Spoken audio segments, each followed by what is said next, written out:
लेकिन सबसे पहले आपको बताएं कि हम्माद अजहर ने गलत बयानी की। जून में गैस की किल्लत का यह आलम है तो दिसंबर में क्या होगा? कराची की पूरी इंडस्ट्री आज बंद पड़ी है। डीजल से बनाई जाने वाली बिजली के निर्ख 20 रुपए फी यूनिट है। इस वक्त फर्नेस ऑयल से बिजली बनाने का कोई जवाब नहीं। लीगी रहनुमा मिफ्ता इस्माइल हुकूमत की माशी टीम पर बरस पड़े। कहा हमारे किए हुए मुआहिदे के तहत $4 की गैस नहीं खरीदी और आज ये $7 की गैस खरीद रहे हैं। मिफ्ता इस्माइल ने खबरदार किया कि मुल्क भर में गैस बंदिश से बरामदात और सेक्शन का अमल बुरी तरह मुतासिर होगा। माशी माहिर शाहिद हसन सिद्दीकी ने कहा कि तरसीलात ज़र से मुल्क चलाना इंतहाई खतरनाक है। महंगाई का बरह रास्त ताल्लुक हुकूमत की गलत पॉलिसी से है। हुकूमत अपनी रिट नाफिज करने में नाकाम रही है। हुकूमत की पॉलिसी ताकतवर तबके को नवाज रही हैं।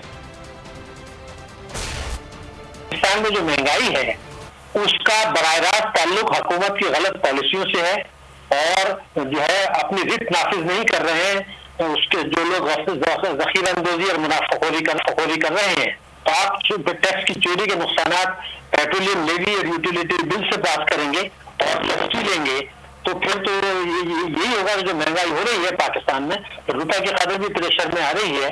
तो महंगाई बुनियादी तौर पर हुकूमत की गलत पॉलिसियों है जो ताकतवर तबकों को नवाजने के लिए कर रहे हैं और वो पॉलिसियां वो है जो बराह रास्त तहरीक इंसाफ का जो 10 नुकाती एजेंडा था इलेक्शन से पहले उससे और उनके मंशूर से मुतरसाजिम है। और दूसरा ये कि गठजोड़ हो गया है ताकतवर तबकों का और हुकूमत का, सूबाई हुकूमतों का, और वो एक्शन नहीं ले रहे जो लोग जखीरा अंदोजी और मुनाफाखोरी कर रहे हैं। और इदारे भी खामोश है, स्टेट बैंक भी खामोश है, SECP भी खामोश है, कंपटीशन कमीशन आवाम पर महंगाई का एक जालिमाना टैक्स डाला जा रहा है जिससे बरामदात भी हमारी इफेक्ट हो रही है और पूरे मुल्क को आप रेमिटेंसेस पे चला रहे हैं जो कि मेरे ख्याल से आग से खेलने के मुतरादिफ। बलोचिस्तान में ऑपोजिशन रहनुमाओं ने हुकूमत से मजीद मुज़ाकरात न करने का ऐलान कर दिया है। बिजली घर थाने में opposition leader Malik Sikandar advocate, Malik Nasir Shahwani और दीगर ने प्रेस कॉन्फ्रेंस में कहा कि बलोचिस्तान का बजट गैर आईनी और गैर कानूनी है। वजीर आला जाम कमाल समेत दीगर के खिलाफ FIR दर्ज करने की हमारी दरख्वास्त पर अमल दरामद नहीं हुआ। उनका कहना था कि गिरफ्तारी पेश करने के बावजूद हमें 6 रोज से गिरफ्तार नहीं किया गया। जब बजट पेश होता है तो बजाय इसके कि अपोजिशन अरकान के साथ ये दुनिया में होता रहा, उनके तहफ़्फ़ुज़ात सुनने, उनके मसाइल सुनने, मुतालिबात सुनने हुकूमत आती है, चीफ एग्जीक्यूटिव आता है।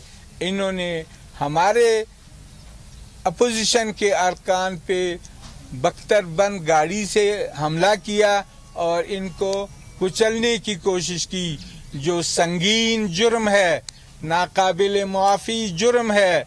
इसके लिए जिस हद तक जाया जाए वो कम है।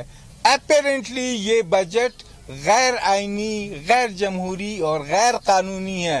हुकूमत ने काउंटर करने के लिए, हमें हरासा करने के लिए 19 तारीख को FIR दर्ज करने। मुस्लिम लीग नून के रहनुमा एहसन इकबाल वजीर आजम इमरान खान के खेलों से के मैदानों से मुतालिक ट्वीट से नाराज हो गए। जवाबी ट्वीट में कहा नारोवाल स्पोर्ट्स सिटी का सियासी इंतकाम में सत्यानाश करके उसे खंडर में तब्दील कर दिया गया। करोड़ों रुपए की एस्ट्रोटर्फ और एथलेटिक ट्रैक जाया कर दिया गया। स्पोर्ट्स सिटी तामीर होता तो पिछले 3 सालों में सैकड़ों नौजवान खिलाड़ी बैनुल-अक़वामी मयार की तरबियत लेकर मुल्क का नाम रोशन कर रहे होते। उन्होंने धमकी दी कि फिक्र ना करो, इसी जुर्म में जेल जाओगे।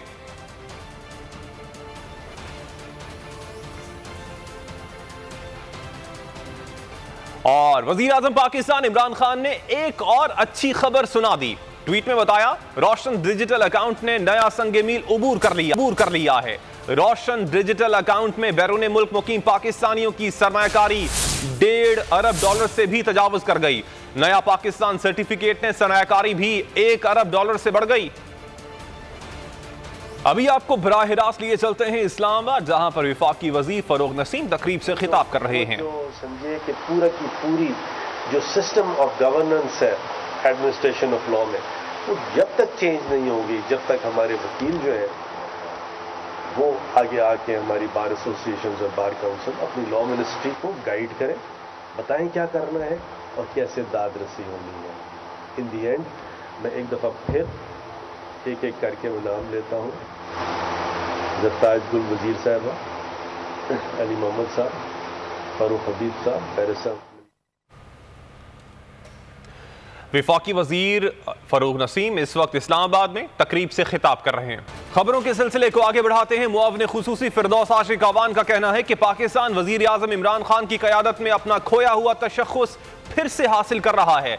मुल्की मामलात में गैर मुल्की कुव्वतों की मुदाखलत की अब कोई गुंजाइश नहीं। मुआविन खुसूसी शहबाज गिल का कहना था कि ईरान सऊदी अरब मामले में सालसी का किरदार हो या मसला कश्मीर पर मौक़िफ़ या मसला फ़लस्तीन, वज़ीर आज़म ने अवामी मौक़िफ़ की भरपूर तर्जुमानी की। वज़ीर आज़म की क़ायदाना सलाहियतों को खराज तहसीन। मुआविन खुसूसी फिरदौस आशिक अवान का ट्वीट में कहना था कि पाकिस्तान वज़ीर आज़म इमरान खान की क़यादत में अपना खोया हुआ तशख़्ख़ुस फिर से हासिल कर रहा है। मुल्की मामलात में गैर मुल्की क़ुव्वतों की मुदाखलत की अब कोई गुंजाइश नहीं। वज़ीर आज़म ने अमरीका को अपनी सरज़मीन इस्तेमाल न करने देने का ऐलान किया। फिरदौस आशिक अवान का कहना था कि कुछ अदालती मुजरिम और भगोड़े पाकिस्तान की जग हसाई का बायस बन रहे हैं। अपोजिशन को वज़ीर आज़म के मौक़िफ़ पर सांप सूंघ गया है। खुसूसी शहबाज गिल का कहना था कि ईरान सऊदी अरब मामले में सालसी का किरदार हो या मसला कश्मीर पर मौक़िफ़ या मसला फ़लस्तीन, वज़ीर आज़म ने अवामी मौक़िफ़ की भरपूर तर्जुमानी की। ट्वीट में उनका कहना था कि इमरान खान ने हर फोरम पर इस्लामोफोबिया को एक्सपोज करने में मुस्लिम उम्मा की नुमाइंदगी की। वज़ीर आज़म इमरान खान की क़यादत में पाकिस्तान की बैनुल अक़वामी सतह पर अहमियत उजागर हुई है। सिंध की जमहूरियत के वेंटिलेटर का 3 रोज पहले स्विच बनकर का स्विच है और आपको बताएं कि PTI रहनुमा अलीम आदिल शेख कहते हैं कि 13 साल से सिंध में अंधेरा ही अंधेरा है। 13 सालों में 1400 अरब की करप्शन की गई। शर्जील मेमन और फरियाल तालपुर पब्लिक अकाउंट्स कमेटी के मेंबर हैं। कमेटी में ऑपोजिशन का एक भी मेंबर नहीं है। खानेवाल में 4 बरस की नन्ही परी के कत्ल के इल्जाम में पुलिस ने 3 मुश्तबा अफराद को हिरासत में ले लिया। पोस्टमार्टम रिपोर्ट भी आ गई। बच्ची को तशद्दुद के बाद कत्ल किया गया। तफसीलात जानिए इस रिपोर्ट में। कराची में रेंजर्स और पुलिस को बड़ी कामयाबी मिल गई। सुरजानी टाउन में मुश्तरका कार्रवाई के दौरान इंतहाई मतलूब भत्ताखोर को गिरफ्तार कर लिया गया। मुलजिम ने भत्ता न देने पर शहरी को जान से मारने और बेटे को अगवा करने की धमकी दी थी। अहम खबर देंगे आपको। महकमा इंसदाद दहशतगर्दी के अहलकारों ने कराची के इलाके लियारी से कलदम लश्कर जंगवी के मुबैना दहशतगर्द उबैदुर रहमान उर्फ उबैद को गिरफ्तार कर लिया है। तर्जुमान CTD के मुताबिक मुलजिम से दस्ती बम बरामद हुआ है, जबकि मुलजिम खतरनाक दहशतगर्द आसिम कैप्री का भाई है। मुलजिम उबैद ने MQM के साबिक रुकन सूबाई असम्बली साजिद कुरैशी समेत 6 अफराद की टारगेट किलिंग का इंकशाफ किया है। मुलजिम फिरका वाराना दहशतगर्दी की वारदातों में भी मुलव्वस है। मुलजिम उबैद अहम शख्सियात की टारगेट किलिंग की मंसूबा बंदी कर रहा था, गिरफ्तार कर लिया गया। आपको अहम खबर दे रहे हैं। मुलजिम अहम शख्सियात की टारगेट किलिंग में मुलव्वस रहा है। महकमा इंसदाद दहशतगर्दी के अहलकारों ने कराची के इलाके लियारी से कलदम लश्कर जंगवी के मुबैना दहशतगर्द उबैदुर रहमान उर्फ उबैद कैप्री को गिरफ्तार कर लिया।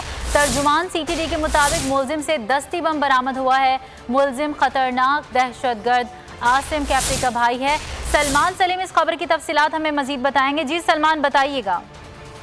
जी देखिए, CTD की लियारी में कार्रवाई सामने आई है। कार्रवाई में कलदम लश्कर जंगवी का मुबैना दहशतगर्द अब्दुल रहमान उर्फ गिरफ्तार कर लिया गया। मुलजिम उबैद से दस्ती बम बरामद हुआ है, जबकि वो खतरनाक दहशतगर्द आसिम कैप्री का भाई भी साबित हुआ है। इस हवाले से मुलजिम उबैद ने MQM के साबिक रुकन सूबाई असम्बली साजिद कुरैशी समेत 6 अफराद की टारगेट किलिंग का इंकशाफ भी किया, जबकि मुलजिम फिरका वाराना दहशतगर्दी की वारदातों में भी मुलव्वस है। मुलजिम उबैद जेल में कैद रहा है और होने वाले दहशतगर्दों में राब्ते में था, जबकि टारगेट किलिंग की मनसूबा बंदी कर रहा था, जबकि CTD ने कार्रवाई करके इसको गिरफ्तार किया। जी बहुत शुक्रिया सलमान सलीम तफसीलात से। अपने नाज़रीन को एक बार फिर आगाह कर दें।